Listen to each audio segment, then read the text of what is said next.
Bahas perubahan UTBK 2021. Yang pertama itu adalah tentang 2017 sampai 2020 itu pendaftarnya ratusan ribu ya, 700-an ribu. Kita menggunakan metode penilaian IRT. Nah, didapat hasil seperti ini. Jadi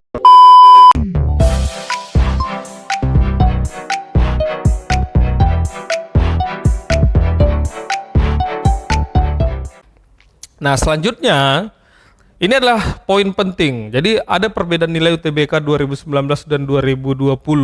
Saya pribadi lebih rekom jadikan data 2019 sebagai referensi. Kenapa? Seperti apa datanya? Ayo kita bahas.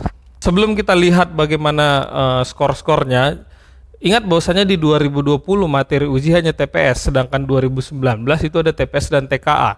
Di 2021 ini sama dengan 2019.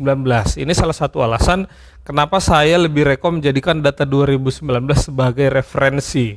Ternyata kalau kita amati nanti scoringnya, itu ternyata memang ada perbedaan di 2019 dan 2020.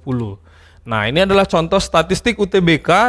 Rata-rata nilai UTBK tertinggi per PTN program Saintek. Nah, jadi kalau kita lihat ya, di 2019 ITB itu 689, itu rata-rata nilai UTBK tertingginya.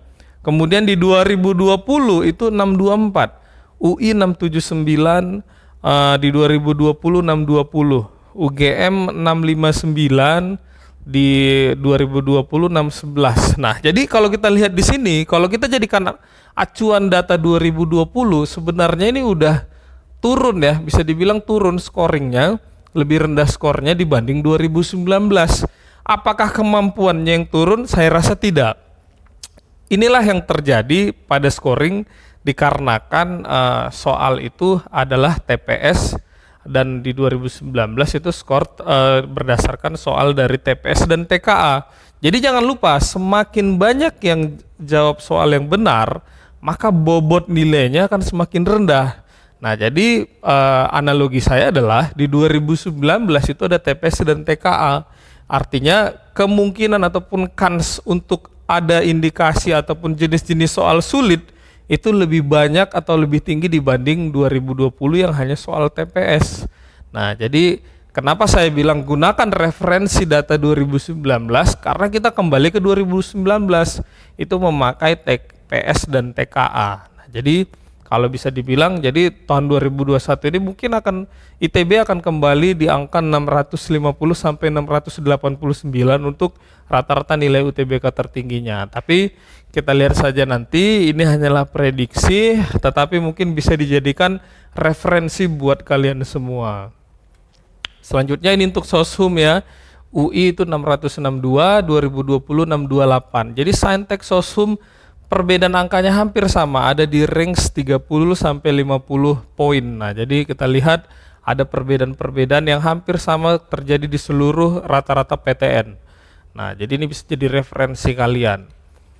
Nah, ini karena saya bilang sangat bagus kita menggunakan referensi data 2019, maka saya kembali membuka rekapitulasi kumulatif hasil atau nilai UTBK menurut kelompok ujian di tahun 2019. Nah, jadi kita lihat di sini ya, itu ada nilai minimum, kuartil 1, median, kuartil 3, dan maksimum. Nah, jadi per subtes itu dibagi lagi, dijelaskan lagi. Jadi minimum itu nilai terkecil yang ditemukan. Jadi kita lihat kemampuan penalaran umum 98. Wah, rendah sekali ya, bisa jadi ini satu orang atau dua orang yang punya angka kecil di subtes tersebut, karena ini nilai minimum dan maksimumnya 800-an. Nah, mediannya nilai tengahnya itu ada di 513. Nah, jadi kita bisa lihat di sini, inilah dia gambarannya. Nah, kita lihat untuk tes kompetensi akademiknya, itu matematika itu nilai maksimumnya ada yang 1100-an. Artinya mungkin dia menjawab banyak soal yang masuk kategori sulit, makanya dia dapat skor maksimal ataupun maksudnya mendapatkan skor yang masuk kategori maksimum ya, ada di 1100-an.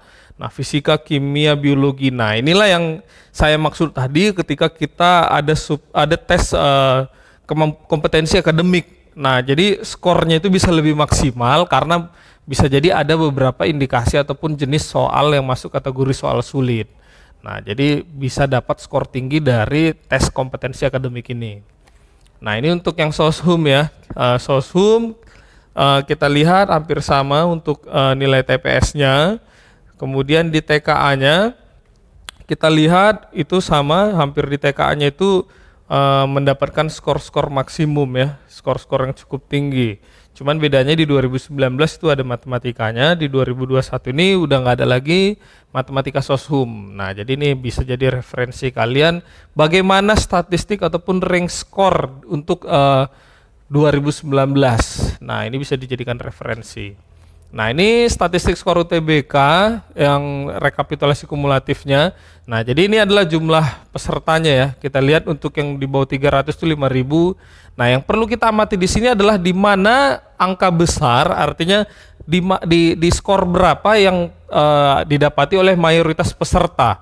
Nah, jadi kita lihat di sini yang angka 200 ribuan ya.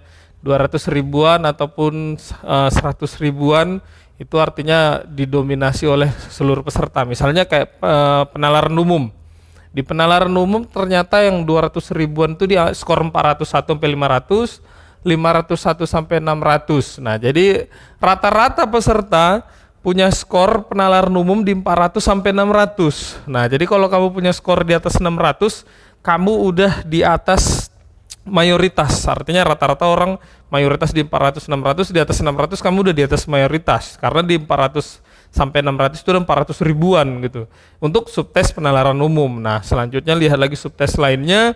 Jadi seperti inilah gambarannya. Jadi rata-rata udah masuk ke angka 600 itu sudah semakin sedikit orangnya. Angka 700 lebih sedikit lagi, angka 800 sudah bisa dibilang masuk kategori langka ya, karena dia udah menyentuh angka ribuan ataupun ratusan.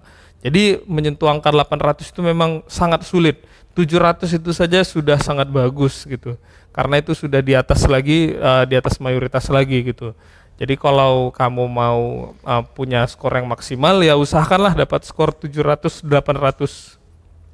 Itu untuk skor yang skor yang skor yang di atas rata-rata ya. Tapi kalau untuk skor aman untuk program studi yang kamu pilih, setelah ini kita bahas. Nah, ini dengan metode interpolasi linear. Nah, jadi kita lihat ini sudah kita lakukan di ukur kemampuan ya. Jadi melihat data rata-rata, data 10% terbaik, data rata-rata 5% terbaik. Nah, jadi bisa dibilang untuk rata-rata itu semua ada di angka 490 sampai 500 ya. Tapi kalau kita lihat 10% nilai terbaik itu sudah menyentuh angka 620 ke atas. Sedangkan 5% terbaik itu sudah menyentuh angka 680 ke atas. Jadi kalau 15% dari seluruh peserta yang masuk kategori terbaik itu sudah berada di angka 620 ke atas. Sedangkan kita lihat tadi persentase diterima itu 23% ya. Top 15%-nya aja udah di 620-an ke atas. Jadi silahkan menjadi pertimbangan buat kalian bagaimana tentang skor UTBK. Tapi ya bukan berarti nilai 500-an itu nggak ada yang lulus ya, ada. Banyak juga nilai 500-an yang lulus. Nah, nanti kita akan coba bahas lagi mungkin di Instagram, kita akan bahas lagi bagaimana tentang pembagian klasifikasi skor. Oke, nah ini dia statistik skor UTBK Soshum 2019. Nah, jadi kalau kita lihat ya, seperti ini sama, itu dominasinya di 400-600 juga. Kemudian di atas 600 itu sudah masuk kategori skor yang di atas rata-rata, 700 itu, 800 itu sudah masuk kategori langka. Nah, kita lihat bagaimana tentang dengan metode interpolasi linearnya. Nah, kalau rata-ratanya ada di 480-an ke atas, nah kalau 10%-nya itu sudah hampir 600 ya, 600 ke atas. Nah, kalau dia 5%-nya itu 650-an ke atas. Nah, jadi ini bisa jadi referensi buat kalian untuk yang nanti ujiannya kategori soshum atau mengambil program studi untuk soshum. Nah, jadi jadikan ini referensi sebagai target scoring kalian. Nah, kalau saya pribadi membuat formula, seperti inilah formula yang saya terapkan. Untuk rank daya saing program studi yang masuk kategori sangat tinggi, itu kalau kamu saintek usahakan skor kamu dapat di 630 minimal. Kalau soshum itu 610. Kalau program studi yang kategori daya saingnya tinggi itu 610 saintek, soshum 590. Untuk program studi yang daya saingnya standar itu Saintek 590, Soshum 570. Untuk range daya saing program studi rendah, kamu bisa Saintek 570, Soshum 550. Nah, jadi ini bisa dibilang ini adalah formula prediksi agar kamu mendapatkan peluang yang terbuka untuk program studi yang kamu inginkan. Nah, sekarang pertanyaannya adalah kamu harus menentukan dulu program studi yang kamu inginkan itu masuk kategori mana, daya saing sangat tinggi, tinggi, standar, ataupun rendah. Nah, itu dilihat dari mana? Pastinya dilihat dari beberapa variabel atau faktor lain, seperti bagaimana keketatannya, bagaimana persaingannya, bagaimana kuotanya, bagaimana trennya setiap tahun, bagaimana skor-skor yang lulus di program studi tersebut di tahun-tahun sebelumnya. Mungkin nanti kalau ada waktu kita akan coba bagi modul daya saingnya, modul daya saing program studi, tapi pastinya ini tiap tahun berbeda-beda. Kita akan coba buat bagi kategori untuk program studi untuk di 2021. Nah, kita contohkan untuk ukur peluang, misalnya kamu punya nilai rata-rata UTBK 635. Nah, kamu pengen ngambil program studi jurusan daya saing tinggi, itu seperti kedokteran gigi, teknik informatika, teknik sipil di universitas yang ada dibuat di sini. Misalnya kamu pengen kedokteran gigi Undip. Nah, harapannya kalau bisa kamu dapat nilai rata-rata UTBK kalau bisa minimal 635 supaya kamu punya kekuatan saing di program studi tersebut. Nah, jadi kurang lebih seperti itu. Nah, ini adalah beberapa contoh jurusan dengan daya saing sangat tinggi ya. Jadi ini beberapa program studi yang masuk kategori daya saing sangat tinggi. Jadi usahakan skor kamu juga maksimal. Kalau kamu dapat skor di atas 635 itu jauh lebih bagus lagi. Kalau bisa sampai 680 seperti masuk kategori langka tadi, 680 ke atas atau sampai 700 atau sampai 800, oke, maka kamu bisa memaksimalkan lagi peluang kamu. Jadi demikian perihal tentang pembahasan UTBK SBMPTN. Semoga video ini bermanfaat bagi kamu. Jangan lupa subscribe, komen kira-kira berapa target skor kamu dan menurut kamu amannya skor kamu untuk program studi yang kamu inginkan berapa. Oke, demikian pembahasan tentang UTBK SBMPTN tadi. Jadi buat kalian yang punya impian ataupun pengen masuk di program studi ataupun PTN favorit, jangan lupa persiapkan diri mulai dari sekarang, kejar target skor kamu, target yang kamu inginkan, semoga bisa kamu dapatkan. Jangan lupa subscribe YouTube channel Ripa AJP dan jangan lupa kunjungi Instagram Ripa AJP karena akan ada program ukur peluang di program selanjutnya. Sampai ketemu di video lainnya.